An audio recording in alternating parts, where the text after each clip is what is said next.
हिंदी संकेत लिपि, short hand, steno की तैयारी करने वाले बच्चों के लिए वीडियो है। इस वीडियो में मैं आपको बताने जा रहा हूं कि जो मात्राएं हैं, जैसा मोटा बिंदु मोटा डैश, हल्का बिंदु हल्का डैश। मोटा बिंदु मोटा डैश में कौन सी मात्राएं थी, आपको याद दिलाने के लिए बता रहा हूं। प्रथम स्थान, द्वितीय स्थान, तृतीय स्थान, है ना। प्रथम स्थान में छोटा आ, ठीक है, छोटा आ डैश में मोटा बिंदु मोटा डैश, है ना।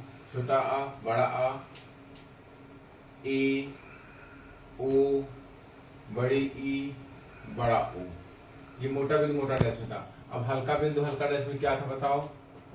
तो ऐ, आई, औ, अंग, ई, उ। अब इसमें हमको देखना पड़ेगा, ये प्रथम स्थान ये है, द्वितीय स्थान ये है, तीसरी स्थान तृतीय स्थान ये है। अब हम आगे जैसे अपन जब भी कभी मात्रा लगाने के लिए बताते हैं तो आपको बताते हैं कि आपको कौन सी मात्रा प्रथम स्थान में लगानी है, कौन सी द्वितीय स्थान में लगानी है, कौन सी तृतीय स्थान में लगानी है। तो प्रथम द्वितीय तृतीय स्थान ये है, ठीक है। जो लिपि है, संकेत लिपि, उस लिपि में स्थान सबका इस तरह निश्चित है, तो इस हिसाब से हमको लिपि बनाना है। अब थोड़ा सा नियम जानना है कि जैसे कोई भी व्यंजन जो दो तरीके से लिखे जाते हैं, जैसे रा, रा क्या होता है, इस तरह नीचे से ऊपर, ऊपर से नीचे, रा दो तरीके से लिखा जाता है। तो इस तरह के व्यंजन में यदि आपको पूर्व मात्रा है, जैसे इसमें क्या है, ये पूर्व हो गया और ये बाद हो गया, ठीक है, दिख रहा है ना। इसमें ये पूर्व है, ये बाद है। तो इस तरह के व्यंजन जो होंगे, जो एक ही व्यंजन, ये क्या लिखा हुआ, रा लिखा हुआ है, रा, ये नीचे से ऊपर जब संकेत बनाते हैं तो ये रा, ये नीचे से ऊपर जाएगा और ये ऊपर से नीचे, मतलब दो तरह से हम लिख सकते हैं। तो यदि रा की मात्रा पूर्व में, है ना, यदि रा पूर्व में कोई मात्रा आती है तो नीचे आने वाला व्यंजन लिखा जाता है। जैसे सपोज दैट लिखना है हमको, और क्या लिखना है, और, तो और कैसे लिखेंगे, ये नीचे आने वाला, तो ये नीचे आने वाला मतलब कि ये लाइन पे आ जाएगा, क्या आ जाएगा, और,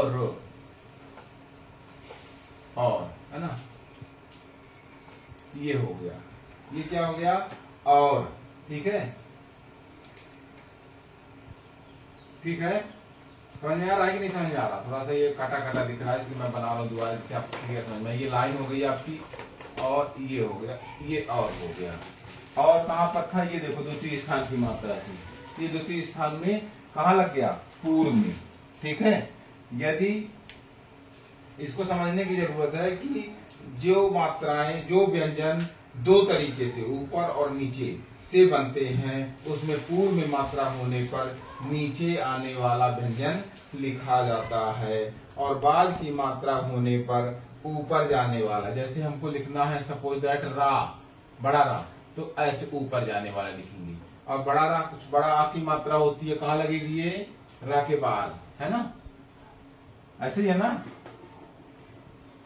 तो अच्छा, दूसरी चीज और एक चीज और बता था आपको, पहले ही बता चुका हूं मैं कि प्रथम स्थान की यदि मात्रा है तो व्यंजन लाइन से ऊपर, लिपि जो है लाइन से ऊपर होगी, द्वितीय स्थान की मात्रा है तो लाइन पर होगी। अभी हम जो बता रहे हैं, पहला नियम क्या बता रहे हैं, ये बताओ आप। पहला नियम ये है कि पहला नियम है आपका कि जो लिपि है नीचे से ऊपर जाने वाली और ऊपर से नीचे आने वाली, तो यदि पूर्व में मात्रा आ नहीं है तो वह व्यंजन नीचे आने वाला लिखेंगे, ठीक है, रा ही लिखना है। लेकिन यदि पूर्व में मात्रा है तो नीचे आने वाला, बाद में मात्रा है तो ऊपर जाने वाला। ये पहला नियम है, इसको अच्छे से आप प्रैक्टिस कर लें। दूसरा नियम क्या बताइए? दूसरा नियम ये है कि समूहों में अगर पूर्व में मात्रा आती है, समूहों में मतलब कि बायां समूह और दायां समूह, आपको पहले पढ़ाया था, आड़ी रेखा, सरल रेखा, वक्र रेखा, दायां समूह, बायां समूह, तो ये जो आपके दिमाग में क्लियर होगा, प्रैक्टिस भी आप कर चुके होंगे, नहीं किए हैं तो अधिक से अधिक करें। तो इस तरह जब बायां समूह और दायां समूह, जब इसकी बात आएगी दायां समूह और बायां समूह, है ना, बायां समूह। ये दूसरा नियम, दायां समूह और बायां समूह। तो यदि पूर्व में मात्रा आती है तो बायां समूह, जैसे सपोज दैट ये लाइन है ना, अब पूर्व मात्रा आ रही, जैसे लिखना है ईद, क्या लिखना है, ईद, तो ई मात्रा पहले आ गई तो व्यंजन क्या होगा, तीसरे स्थान की मात्रा है तो व्यंजन लाइन काट कर, ये पहले बता चुका हूं, है ना, कि प्रथम स्थान की मात्रा आएगी तो व्यंजन लाइन से ऊपर लिपि, और द्वितीय स्थान की मात्रा आती है तो जो अपने वर्ण लिपि है तो वो लाइन पर होगी, तृतीय स्थान की मात्रा आएगी तो लाइन काट कर। स्थान ये बताए हुए हैं, पहला स्थान, दूसरा स्थान, तीसरा स्थान, सभी के लिए हल्का बिंदु हल्का डैश, हल्का बिंदु हल्का डैश, गाढ़ा बिंदु गाढ़ा डैश, ठीक है। तो मात्राएं लिखी हुई हैं।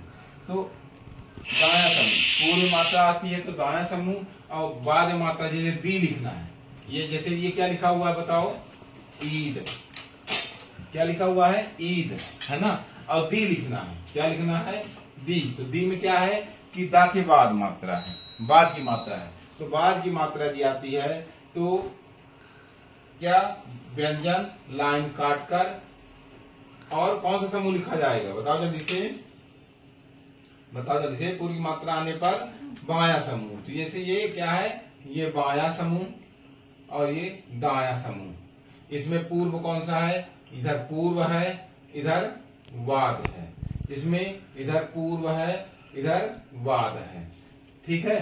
अब इसमें ये देखो, अब तो क्लियर हुआ होगा आपको कि यदि पूर्व में मात्रा आती है और तो व्यंजन बायां समूह है, वही चीज द दोनों है, अंतर इतना है कि पूर्व में मात्रा है तो बायां समूह का दा लगेगा और बाद में मात्रा है तो दायां समूह का दा लगेगा, ठीक है।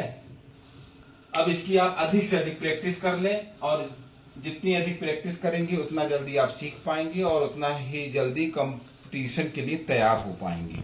जो बच्चे जानते हैं वो और अधिक प्रैक्टिस करें, जो नहीं जानते हैं तो वो सीखें। हम जो वीडियो बनाते हैं हम उस बच्चे के लिए भी बनाते हैं जो बिल्कुल नहीं जानता, और जो जानता है वो अच्छी प्रैक्टिस करे, दोनों बच्चों के लिए बनाते हैं, इसलिए हम क्रम से बनाते हैं, है ना।